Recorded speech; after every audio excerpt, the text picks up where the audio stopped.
Selamat siang Bang Juma. Baru adminnya bang, baru adminnya beliau. Beliau kan juga masih ngantor itu sebenarnya itu.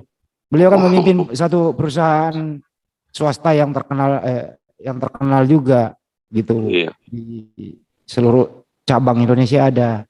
Hmm, Jadi ngatur dulu mungkin briefing, Alhamdulillah. briefing. Biasanya Baju juga mah, ini Bang baju mah Andi, ini, jam baju segini mah ini biasanya super lagi. sibuk. Barusan saya telepon ngobrol sih barusan. Enggak, biasanya jam segini waktu juhur juga di Iya, sana. emang sempit ini, waktunya sempit ya. Ya, ya sejam ke depan lah bisa lah. Gini aja saya live-kan dulu ya. Teman-teman udah siap semua ya. Ya, udah saya live-kan dulu di sini. Assalamualaikum warahmatullahi wabarakatuh. Waalaikumsalam Salam. warahmatullahi wabarakatuh. Alhamdulillah siang hari ini kita diberi kesehatan oleh Sang Pencipta.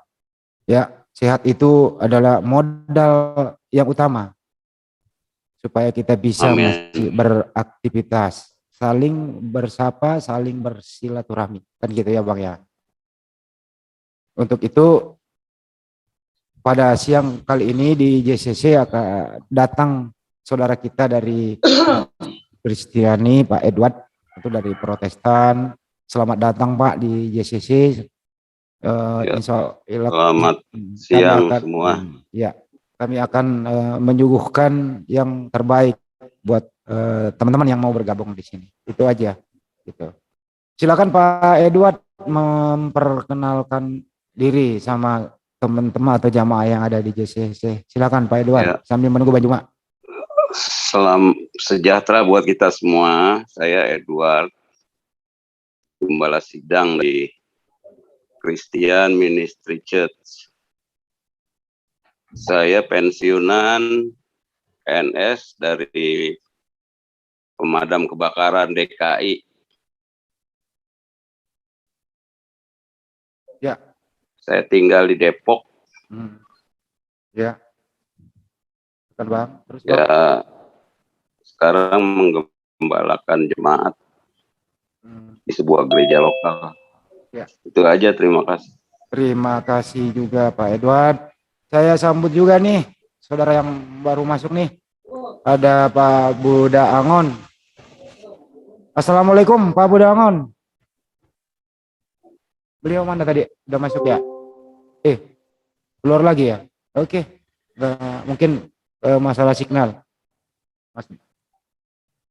Jadi gini Pak, sambil menunggu Bang Juma, Pak Edward, tentu tadi Anda menawarkan itu konsep keselamatan ya, begitu ya.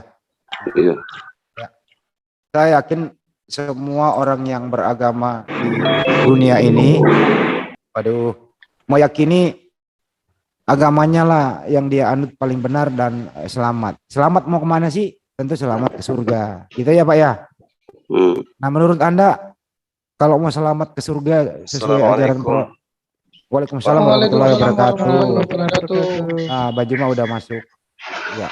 Ya, Gurunda itu Pak Edward. Ya. Iya. Silakan admin Selamat Bang siang. Juma di live-kan. Ini beliau Pak Edward dari Depok Bang Juma. Beliau baru masuk di sini.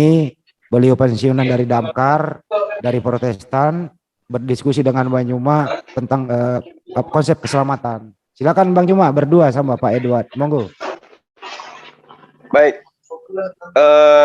Ya sangat menarik ya. Salam kenal Pak Edward. Ya, salam kenal Bang Juma. Baik, terima kasih sudah mau berkunjung di Zoom kami ya. Mudah-mudahan ini berkelanjutan Bang, supaya kita bisa memberikan edukasi terhadap umat. Amin. Sehingga hal yang terjadi antara dua agama ini kemudian hal-hal yang selama ini menjadi hal yang kaku ya di antara hubungan kedua agama ini bisa mencair. Dan tentu dengan landasan yang bersama kita pegang bahwa silakan beragama dengan agama masing-masing tanpa saling menyakiti satu sama lain. Setuju. Ya. Oke. Tema kita mengenai apa tadi Bang Handi mengatakan mengenai keselamatan ya kalau nggak salah ya Bang. Iya. Mungkin betul Bang Juma. ada yang betul Bang Juma, betul. Ya. apa yang harus kita bahas yang terkait dengan keselamatan ini, Bang? Tadinya beliau mau bertanya konsep keselamatan di Islam tuh seperti apa sih? Begitu juga nanti Oke. beliau menjelaskan gitu, Bang Juma kira-kira. Oke, saya duluan atau Bang Edward? Iya. Silakan Bang Juma. Baik, makasih Bang.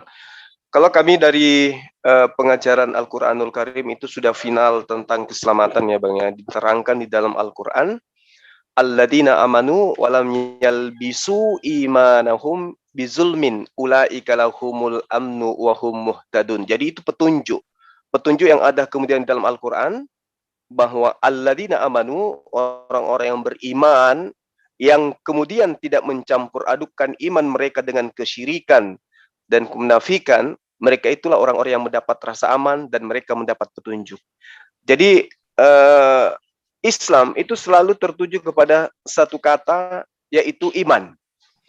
Jadi jaminan keselamatan itu di dalam ajaran Islam hanya datang kepada orang-orang yang beriman. Nah, pertanyaannya kemudian adalah, siapakah orang-orang beriman ini? Oke, jadi kalau di dalam Al-Quran atau dalam pengajaran Islam,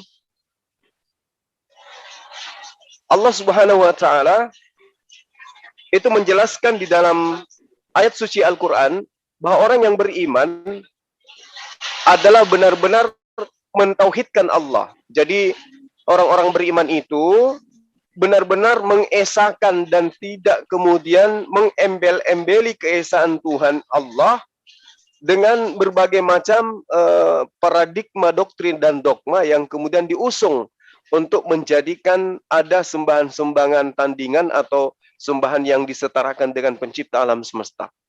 Ya, imannya Islam itu di situ. Jadi tidak menzalimi diri mereka dengan menyekutukan Tuhan mereka dan menganggap bahwa apa yang mereka anggap Tuhan itu benar-benar adalah Tuhan itu sendiri, sementara yang dianggap itu adalah makhluk.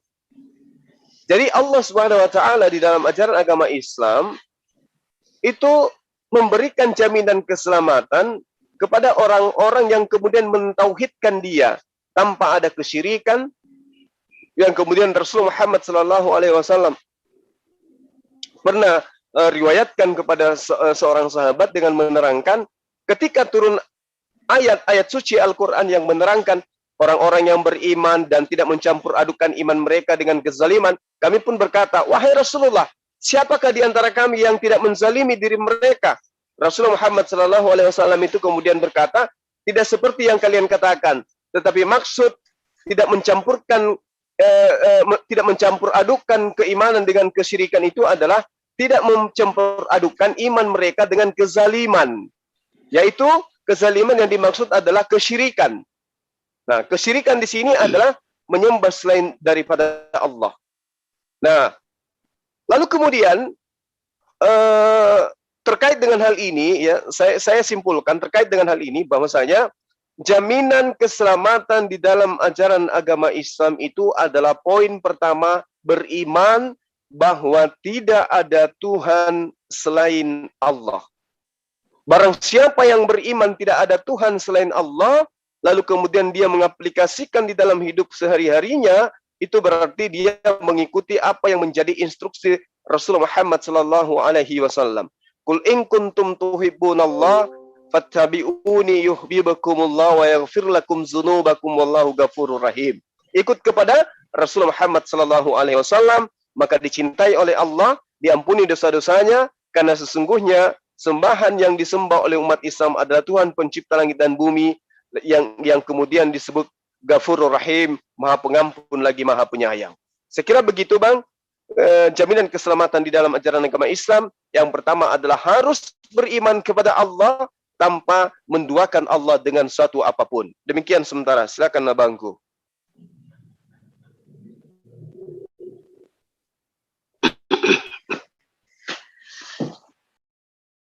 Ya, gimana itu apa? Moderator siapa? Saya? Apa gimana? Ya, silakan Pak Edward. Oke, silakan Pak Edward. menanggapi atau memberitahu kepada kami keselamatan di Kristen terutama di Protestan seperti apa sih Bang? Nah nanti habis itu tanya jawab. Anda boleh bertanya ke Bang Juma. Silakan Bang. Iya. Kalau di Kristen keselamatan itu ya berdasarkan anugerah, ya sebenarnya sama aja dengan yang beriman itu ya, tapi keselamatan itu pemberian. Karena Tuhan tidak bisa mengampuni orang yang bersalah. Nahum 1 ayat 3. Setiap kesalahan harus dihukum. Jadi ketika Adam dan Hawa salah satu kali aja langsung vonis ya. Saya kaget juga tuh dengar itu bahwa Adam dan Hawa salah satu kali langsung dihukum. Saya kaget karena saya dengarnya dari Ustadz Jainuddin MZ. Dan ini sesuai dengan iman Kristen bahwa setiap kesalahan itu harus dihukum. Apalagi kalau syirik tadi ya, kita itu sama sebenarnya kalau syirik itu udah nggak ada ampunannya. Jadi karena salah satu kali aja dosa udah dihukum, nah kita tuh salahnya berapa kali ya? Membohong aja kita udah nggak ada yang bisa gitu. Semua manusia udah bohong semua. Semua manusia sudah kehilangan kemuliaan Allah, kata Rasul Paulus. Jadi ini memang harus dihukum semua manusia. Tetapi kita punya konsep penebusan dari zaman perjanjian lama. Kalau yang salah, kalau yang berdosa itu harus tebus dengan domba. Ya, sebagai korban penebus dosa, sebagai korban penebus salah. Tetapi ini adalah cuma bayang-bayang aja, bayangan gitu ya. Penebusan yang sebenarnya, yang hakiki, yaitu melalui Yesus Kristus satu kali untuk selama-lamanya. Kalau dalam perjanjian lama, penebusan lewat domba itu harus berulang-ulang. Salah 2 kali, harus korban domba 2 kali. Salah 10 kali, harus korban domba 10 kali. Tapi setelah Yesus sebagai anak domba Allah mengorbankan nyawanya, maka 1 kali untuk